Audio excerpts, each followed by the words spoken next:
ശ്രുതം പ്രഭാഷണ പരമ്പരയ്ക്ക് തുടക്കമായി.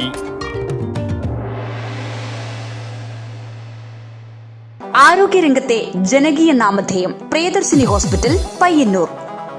പോത്താങ്കണ്ടം ആനന്ദഭവനം സംഘടിപ്പിക്കുന്ന മൂന്നാമത് ശ്രുതം പ്രഭാഷണ പരമ്പരയ്ക്ക് ശ്രീപ്രഭ ഓഡിറ്റോറിയത്തിൽ തുടക്കമായി.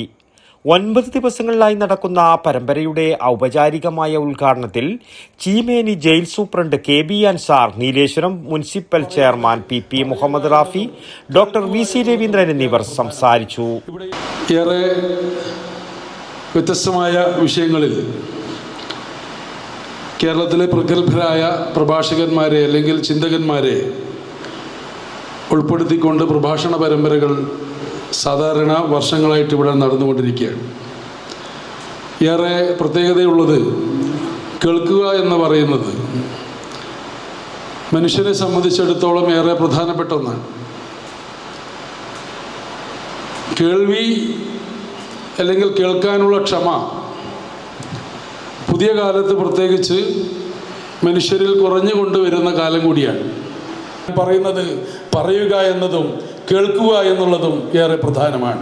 ഇവിടെ ഈ നോട്ടീസിൻ്റെ ആമുഖത്തിൽ തന്നെ പറഞ്ഞതുപോലെ ശ്രുതമേ ഗോപായ, പറയുക എന്നതും കേൾക്കുക എന്നതും, കേട്ടത് ഉൾക്കൊള്ളുക എന്നതും, പറയാനുള്ള അവസരമുണ്ടാക്കുക എന്നുള്ളതും, കേൾക്കാനുള്ള സന്ദർഭമുണ്ടാക്കുക എന്നുള്ളതും തീർച്ചയായിട്ടും പുതിയ കാലത്ത് ഏറെ ആവശ്യമാണ് എന്നുള്ള തിരിച്ചറിവോടെ പ്രിയപ്പെട്ടവർ ഈ സഭയിൽ വന്ന് 5 മിനിറ്റെങ്കിലും നിങ്ങളോട് സംസാരിക്കാൻ സാധിച്ചതിലുള്ള സന്തോഷം പങ്കുവെച്ചുകൊണ്ട് ഈ ചടങ്ങിന് എല്ലാവിധ അഭിവാദ്യങ്ങളും നേർന്നുകൊണ്ട് എൻ്റെ വാക്കുകൾ അവസാനിപ്പിക്കുന്നു. തുടർന്ന് നിരവധി പുസ്തകങ്ങളുടെ കർത്താവായ അഡ്വക്കേറ്റ് ശ്രീധരൻ പിള്ള തൻ്റെ ഏറ്റവും പുതിയ പുസ്തകമായ ചിരിയും ചിന്തയും കറുത്ത കോട്ടിൽ എന്ന പുസ്തകത്തെ ആസ്പദമാക്കിയുള്ള വിഷയത്തോടെയാണ് ശ്രുതം പ്രഭാഷണ പരമ്പരയ്ക്ക് തുടക്കമിട്ടത്. അതുകൊണ്ട് ഞാൻ സ്വാമിജിയോട് ചോദിച്ചു ഏത് വിഷയമാണ് ഞാൻ സംസാരിക്കേണ്ടത്. എൻ്റെ ഈ പുസ്തകം 20-ാം തീയതിയാണ് പുറത്തിറക്കിയത് BTH. അന്ന് അടൂർ ഗോപാലകൃഷ്ണൻ സാറാണ് അത് റിലീസ് ചെയ്തത്. രാധാകൃഷ്ണൻ സാർ ഉണ്ടായിരുന്നു, C രാധാകൃഷ്ണൻ. അതുപോലെ ഹൈക്കോടതിയിലെ 2 സിറ്റിംഗ് ജഡ്ജിമാർ ഒക്കെ പങ്കെടുത്ത പരിപാടിയായിരുന്നു. DC ബുക്സിൻ്റെ ആ പുസ്തകം എനിക്ക് വലിയൊരു ആഹ്ലാദം പകർന്നു തന്നു. കാരണം 28-ാം തീയതി 8 ദിവസം കൊണ്ട് DC ബുക്സ് ഒരു 2nd എഡിഷൻ ഇടിച്ചിറക്കി. അപ്പോൾ എനിക്ക് തോന്നി വലിയ കാര്യങ്ങളൊക്കെ പറയാതെ സിമ്പിളായി കോടതിയിലെ കാര്യങ്ങൾ, അനുഭവങ്ങൾ അത് ലളിതമായ ഭാഷയിൽ പറഞ്ഞപ്പോൾ അതിലാണ് ജനങ്ങൾക്ക് കൂടുതൽ താല്പര്യം തോന്നിയതെന്ന് എനിക്ക് തോന്നുകയാണ്. അപ്പോൾ അതുകൊണ്ട് ഞാൻ ഈ അവസരത്തിൽ ഇവിടെ വിഷയമായിട്ട് ഏതാണ്ട് ഒരു 3/4 മണിക്കൂർ അതിനപ്പുറത്തേക്ക് പോകാതിരിക്കാനാണ് ഞാൻ ശ്രമിക്കുന്നത്. മൂല്യങ്ങൾ കുഴമറിയുമ്പോൾ, മൂല്യങ്ങളെക്കുറിച്ച് കുഴമറിയുക എന്ന് പറഞ്ഞാൽ നമുക്കെല്ലാം അറിയാവുന്നൊരു കാര്യമാണ്.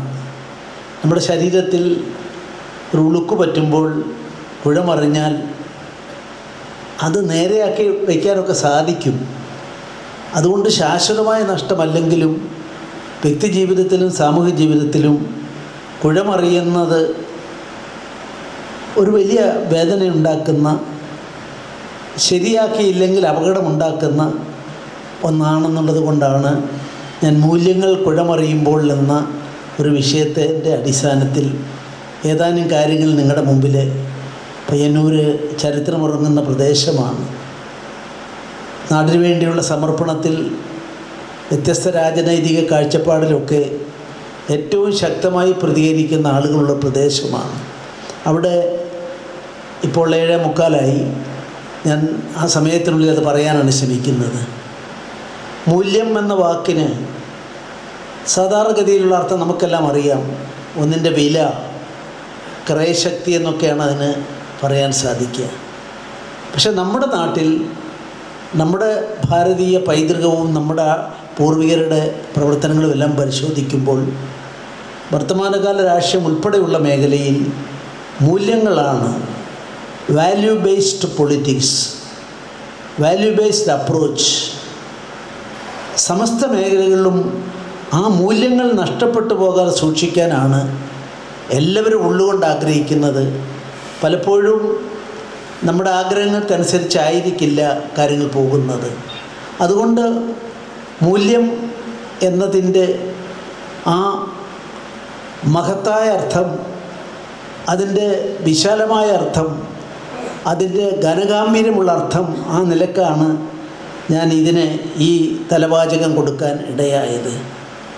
Alexander Jacob, IAS, M. Swaraj, VK Suresh Babu, SM വിജാനന്ദ്, സ്വാമി ആധ്യാത്മാനന്ദ സരസ്വതി, ആലങ്കോട് ലീലാകൃഷ്ണൻ, ഗോപിനാഥ് മുതുകാട്, അഡ്വക്കേറ്റ് ശിവൻ മഠത്തിൽ, S. ശ്രീജിത്ത് IPS എന്നിവർ തുടർന്നുള്ള ദിവസങ്ങളിൽ വിവിധ വിഷയങ്ങളിൽ പ്രഭാഷണങ്ങൾ നടത്തും.